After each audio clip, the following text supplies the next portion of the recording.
आप देख रहे हैं नाज़रीन जी के वेब टीवी और मैं हूं आपका मेज़बान ज़ुबैर कुरैशी। आज के इस प्रोग्राम में नाज़रीन हम आपकी मुलाकात एक ऐसी जानी मानी शख्सियत से करवाने जा रहे हैं जो किसी तारुफ के मुहताज नहीं हैं। पद्मश्री अवार्ड याफ्ता वादी कश्मीर के पहले माहिर अमराज क़ल्ब और गौरी फाउंडेशन के बानी डॉक्टर उपेंद्र कोल जी, जो डॉक्टर यू कोल के नाम से भी मशहूर हैं। सर, आपका बहुत बहुत इस्तकबाल हमारे प्रोग्राम में। शुक्रिया।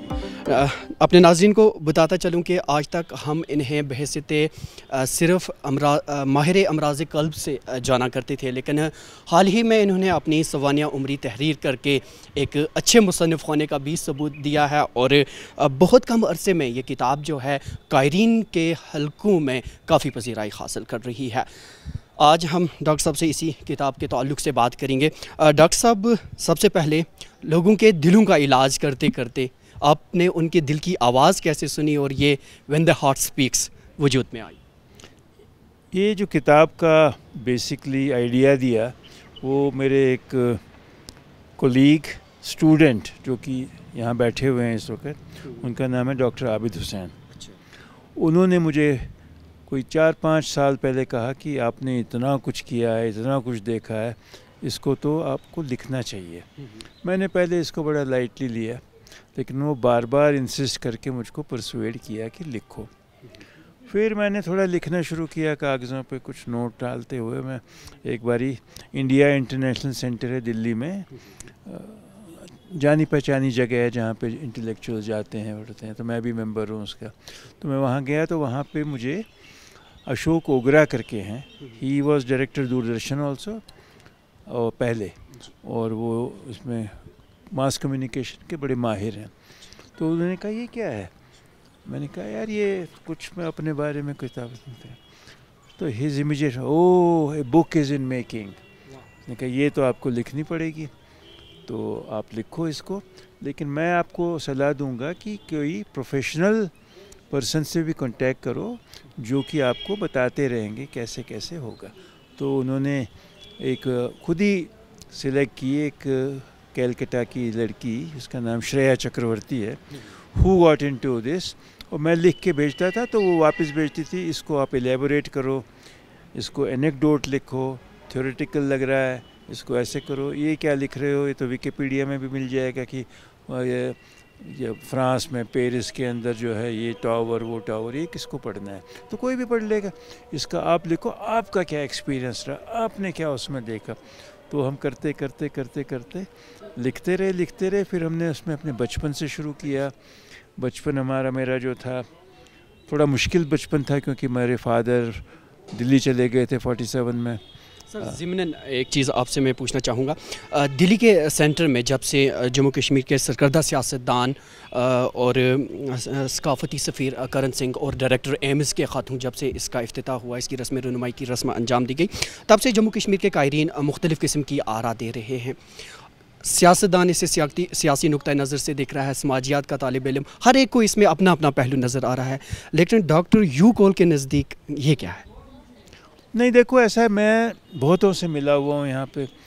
इस किताब में कुछ ऐसी चीज़ें हैं जो मुझको कहा गया मत लिखिए, क्योंकि ज़मीन और आसमान आजकल वही नहीं है जो कि पहले हुआ करता था।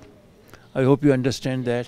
तो वो मत लिखिए, क्योंकि मैंने यहाँ पे बहुत लोगों के इलाज किए हुए हैं।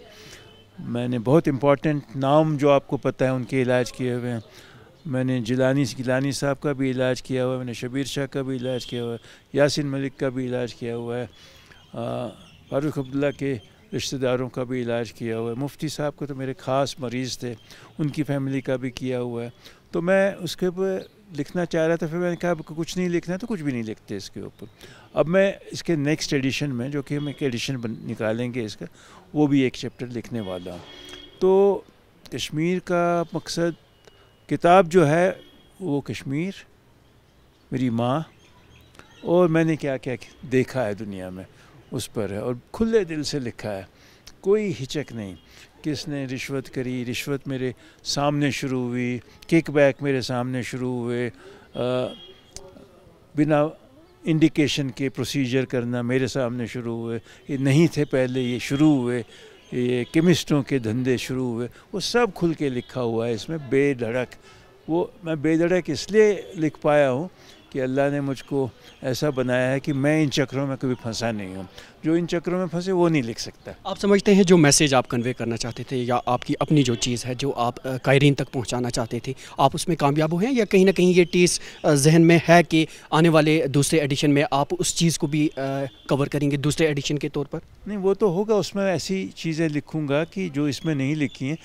बाकी कामयाब है कि नहीं कामयाब है ये तो लोग बताएंगे, लेकिन इसमें ये है कि मेरा ये मतलब है कि इंस्पिरेशन अगर हो, अगर आप कुछ चीज़ करना चाहो वो होती है। जरा मेरा हमेशा इंस्पिरेशन था कश्मीर में आके काम करना है, लेकिन वक्त ऐसे आए और कुछ हालात ऐसे हुए कि एक्सेप्टेबिलिटी कम थी या डर था या जो भी था, आपको तो सब पता है 90 में जो क्या हुआ, 91 में क्या हुआ।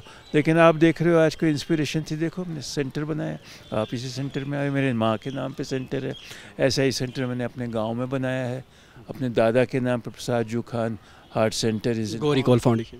गौरी कौल फाउंडेशन में प्रसाद जू खान मेरे दादा हैं और उस एरिया के बहुत जाने पहचाने नाम है 40s के, उनके नाम पे रखा है। हमने मुत्सिल में बनाया सेंटर, हमने जगती जहाँ कश्मीरी माइग्रेंट्स हैं कि ऐसा ना लगे कि मैं एक तरफा हो रहा हूँ, हमें उनका भी बहुत ख्याल है, तो वहाँ भी बनाया सेंटर टेलीमेड। तो हर जगह कुछ ना कुछ किया है और आज मैं ये कहूँगा कि कुछ हद तक जो है सेटिस्फेक्शन है कि हाँ भाई पिछले 2-3 साल में कुछ किया है जो कि करना चाहता था, अभी बहुत कुछ करना है। This is just drop in the ocean.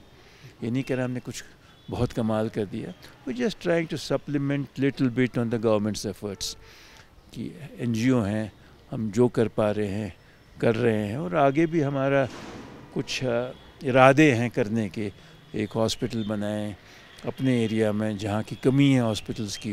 Pulwama से आगे हमारा गांव है हॉल, वो इम्पॉर्टेंट गांव है क्योंकि वहाँ शोपियान डिस्ट्रिक्ट, पुलवामा डिस्ट्रिक्ट और कुलगाम डिस्ट्रिक्ट 10 लाख लोगों की आबादी है इन 3 डिस्ट्रिक्ट्स में। अगर देखें तो वहाँ के लोगों को ऐसी फैसिलिटी दें कि उनको कितने लोग स्कीम्स आ सकते हैं, कितने लोग क्या कह सकते हैं SMHS आ सकते हैं, शीरीन बाग आ सकते हैं, उनको वहीं पे अच्छा इलाज मिल सके काफ़ी हद तक। और जिनको वहाँ आना है, हम कोई डुप्लिकेट नहीं करने वाले स्कीम्स, जिनको यहाँ आना है उनको फैसिलिटी देंगे, एम्बुलेंस रखेंगे, उनको भिजवा देंगे।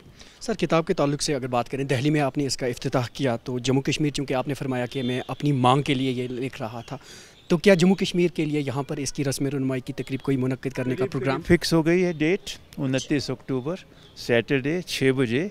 मैं सोच रहा था किससे इनाग्रेट कराए, वहाँ तो करण सिंह साहब ने करी थी, ये महाराजा करण सिंह, वो अपने को महाराजा कहते नहीं हैं लेकिन हैं तो महाराजा है ना। तो यहाँ पे मैंने काफ़ी सोचा, फिर मैं कल फ़ारूक अब्दुल्ला साहब के पास गया, मैंने कहा टॉल पर्सनैलिटी हैं, सब कुछ देखा है और बहुत ज़्यादा कंट्रोवर्शियल नहीं है और स्पीकिंग। हमारे नाज़रीन को वेन्यू भी बता दीजिए। हाँ, तो वो इसको रिलीज़ करेंगे।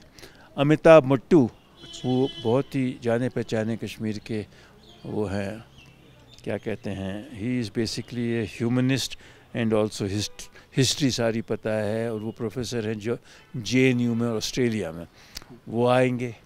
और तीसरा हमने सोचा कि अपनी फ्रेटर्निटी के परवेज़ कौल साहब, he is going to come from SKIMS, तो 3 हो गए। और प्रोफेसर सईदा अफशाना लेडीज़ को रिप्रेजेंट करती हैं and professor of mass communication, she would be there.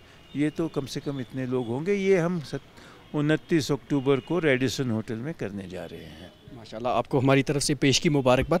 Sir ज़िमनन मैं अर्ज़ करता चलूँ, जम्मू कश्मीर के जो हमारे माहिर इन्फ्लुएंज़ा के माहिरीन हैं, उन्होंने हाल ही में ये खदशा ज़ाहिर किया कि कोविड के बाद अब जो मौजूदा आने वाला वक्त है, उस वक्त में इन्फ्लुएंज़ा को लेकर वो वक्त बड़ा सख्त होने वाला है। और उसमें उन्होंने यहाँ तक कहा कि इस दौरान दिल का दौरा पड़ने की जो वाक़ात हैं उसमें भी इजाफ़ा दर्ज हो सकता है।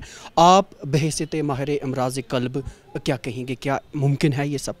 देखो, जो अब ये मौसम बदलने वाला है, सर्दियाँ आने वाली हैं, ये तो सीज़न होता ही है जिसके अंदर की कई वजूहातों से दिल की बीमारियां थोड़ी बढ़ती हैं। इनएक्टिविटी हो जाती है, खाना पीना ज़्यादा हो जाता है और क्या कहते हैं, जैसे मैंने बताया निकलना विकलना काम के लिए थोड़ा कम हो जाता है। और घर के अंदर थोड़ा धुआं रहता है, पोल्यूशन बढ़ती है बिकॉज ऑफ हीटिंग अरेंजमेंट। तो ये सब को तो है। इन्फ्लुएंजा का इससे डायरेक्ट रिलेशनशिप, बहुत ज़्यादा रिलेशनशिप नहीं है, लेकिन जब भी किसी एल्डरली इंसान को ये वायरल फीवर्स हों, वो इन्फ्लुएंजा किसी भी स्ट्रेन का हो, जैसे कि कोविड भी तो एक वायरस ही था, it's not influenza, it's a different vaccine, different organism, different virus, but ये सब जो हैं हार्ट पे तो असर कर सकते हैं। और जो हार्ट थोड़ा वीक हो चुका है उसको ये चीज़ हो जाए तो उसको रिकवरी में और ज़्यादा टाइम लगता है। सर, माहिरीन का जो ये कहना कि इन्फ्लुएंजा की जो वैक्सीन है अगर हम उसका इस्तेमाल करेंगे तो इन दिल के दौरों से बचा जा सकता है, क्या ये? जैसे मैंने बताया कि दिल के दौरे में अगर किसी को इन्फ्लुएंजा फुल फ्लेज्ड हो जाए तो प्रॉब्लम्स आने का चांस है। तो ये वैक्सीन जो है दिल के दौरे को नहीं बचा रहा है, ये दिल के दौरा होने के बाद कोई कॉम्प्लिकेशन को कम करेगा। हाँ, मतलब आप ये सोचें कि हमने इन्फ्लुएंजा वैक्सीन लग गया, आपको इम्यून हो गया, हार्ट अटैक नहीं होगा, वो गलत है। डॉक्टर साहब, इतनी मुफीद जानकारी हमारे साथ बांटने के लिए आपका बहुत बहुत ही शुक्रिया। तो नाज़रीन, आप थे डॉक्टर उपेंद्र कौल और फिर डॉक्टर यू कौल, जिनकी हाल ही में सवानिया उमरी दिल्ली में डॉक्टर करण सिंह और एम्स के डायरेक्टर के हाथों रस्म इजरा की गई, और इन्होंने अभी अभी हमारे साथ ये आफिया किया कि बहुत जल्द वादी कश्मीर में भी उसका रस्म इफ्तिताह किया जा रहा है। आप देख रहे हैं GK वेब TV, हमारे साथ बने रहिए।